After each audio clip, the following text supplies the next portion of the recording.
gotta admit it, I really miss it. I miss the old YouTube channels. When I first got into YouTube, 2016, I was a late bloomer, but I was really into bushcraft and the outdoors. And then when I discovered YouTube, and there was all these guys doing these things that I'd read about and had, studied some on, and just really watching them help each other out and exchanging ideas and things like that. It was a community back then, and there just weren't that many of them. And I miss it, Really Big Monkey One, the Silver Fox, Sean the Silver Fox, Mitch Mitchell with Native Survival, Intense Angler, all those guys like that way back when. And some of them have given up. Intense Angler quit some years ago, and it really, I kind of couldn't understand it at the time. This is probably 8 years ago, 7 or 8 years, I'm guessing. And then Mitch from Native Survival just kind of disappeared for a while, got into something else. And now Dave Pearson with Really Big Monkey One, he's taking a break from filming, and I'm hoping that he comes back, because now Mitch is back making videos, and I'm really hoping that David comes back with Really Big Monkey One, because their videos are very simple. They're not overproduced. They just really you feel like you hold your attention. You can really connect with them. But I watched a video yesterday, this guy talking about how the clickbait, when we scroll, that when we click on those, and that dopamine shot that we get, is so much more intense than the dopamine high we used to get from out doing our activities, whether it's, bushcraft, riding a motorcycle, riding a bike, walking, whatever. It's taken away from the real world experience, because you're getting these dopamine highs off of social media. And I'm as guilty as anybody. But I'm taking steps to back away from that, because I miss that. I miss the old days. I go back and watch old videos of guys that aren't even on YouTube anymore, just because I miss those videos and the impact they had on me and what I learned.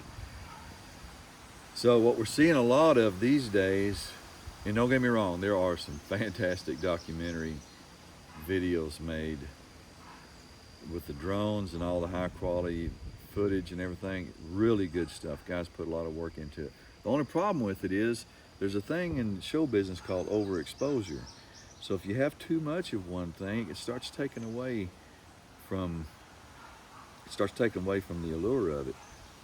And like I said, not putting these guys down at all, but there's a lot of them out there now doing it. I remember back when I first discovered Ray Mears, and he put out a series once a year, every 2 years. Man, I'd wear that thing out. I'd watch every episode of it 10 times over. And then there'd be a dry spell where I'd just be, just waiting for him to put out more stuff. I really enjoyed Ray Mears' old stuff, and even his new stuff. And that's what really kind of got me,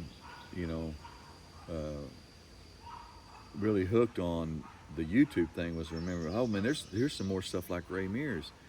But we just got so much of it now, we're just inundated. The other thing is the product placement and consumerism.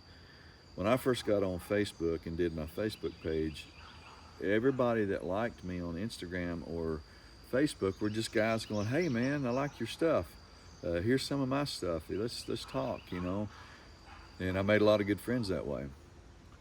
Now it seems like everybody that wants to follow you or like your page, they want something. They want to sell you a product, or something like that, or I don't know. There's something in it for them, but they're not willing to put anything out for you. Which I'm not looking for anything from them. I'm looking for friendship. I'm looking to be a part of this community called bushcraft. I really enjoy it, but it's become so competitive too. It's like everybody's competing with one another, and I've backed way off lately of doing much of anything as far as putting it out there. So the premise of this, or the reason I'm doing this video, is this is basically for people that are just new to bushcraft, or they're thinking about it, because I started teaching about a year ago. Just people asking me, hey, can you teach us some of this stuff? So I started teaching some. not calling myself an expert or anything like that, but I've got stuff I've learned and I enjoy sharing it. So I do teach on occasion. But this is for people like that, you know, I want to give my advice to you is just don't get all overwhelmed with you got to post every picture of what you're doing. You've got to do, you know, give people bits and pieces, give them snippets of what you're doing, but go out there and enjoy it. Go out there, take the time to sit down and learn it. Don't learn a skill and feel like you've got to push it on everybody and try to show everybody what you can do. We can all do this stuff. It's not rocket science, but I think they're essential skills that we should know in this day and age, especially with what's coming up in the near future. I believe more of this stuff you can learn, the better off you're going to be. So anyway, with that said, I'm not putting down anybody that sells products. You got to make a living, and there is an audience for you out there. But I'm just saying, as far as me, the thing I've taken away from bushcraft, which is what allured me to it in the first place, is getting by with less. And so if I just got a few products that I have to buy and hang on to, I pretty much don't have to buy them again. So I wanted to offer up some advice on just a few things here. This is kind of the meat and potatoes of what I use in bushcraft, and I have a lot of varieties of it, and I'll explain that in a minute. So I'm going to turn the camera around. I'm going to walk you through all this stuff and just kind of give you and this is not everything. This is just a good start. I don't have a whole lot more than this, but yeah, I just want to walk you through it and kind of show you why I have what I have and why I don't buy things very seldom. Okay, so when I first started in bushcraft, I went through 3 or 4 different kinds of axes, cheap ones, you know, the $20, $30 axes, and I finally realized you got to pay a couple of $100 to get a good axe. And this is a Granford Brooks small forest axe I've had for a lot of years. I've had it long. My hair was darker when I got it, let's put it that way. It's been a great axe. So yeah, if you're going to get into bushcraft, get you a really good axe. I plan on never having to replace that axe unless something happens to it and I lose it or whatever, but I really take good care of it.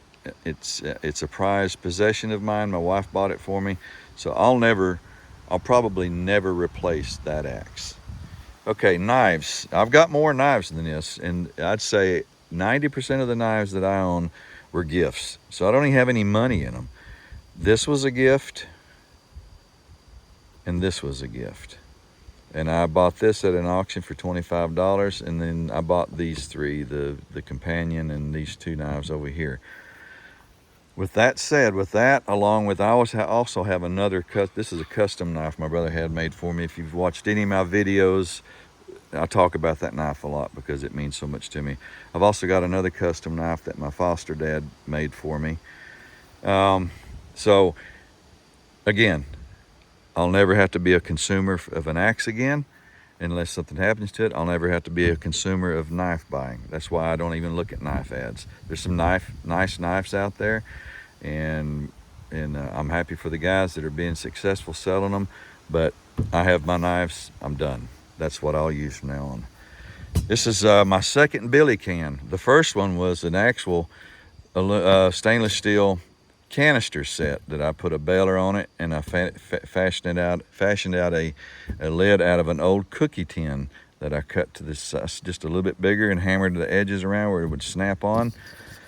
And I used that for a good while. Then I found this at Walmart for $9 for the whole set years ago. It had another cup with it. Used to have fold out handles on it, but it had the plastic little handle here, but I replaced it with just some scrap something or another off of a paper clip.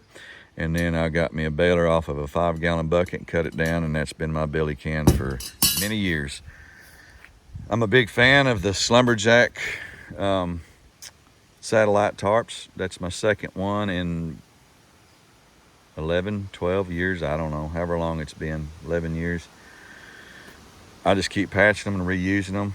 I do have a couple, but now I did buy those, but I have a couple of tarps. I have a DD tarp that was given to me. It's a 13 by 13 foot. I think it's called a 4x4 meter. It's a great tarp, just a little bit too big for my everyday stuff. So this takes care of my solo trips. I use these to condition the spines of my knives to work with fire steels. And these are just two old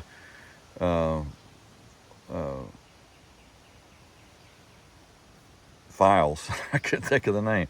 These are just two old files that I put some willow handles on, and that's what I use for that.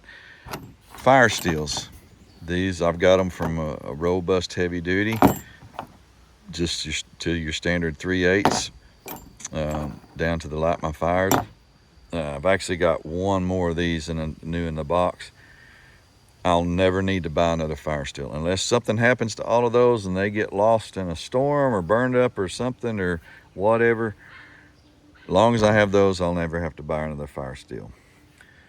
One thing I learned was I'm very proficient with bow drill, and this is actually my very first bow. If you've ever watched any of my videos, I talk about that. When I learned bow drill 11 years ago, that was my original bow, and I still carry it today.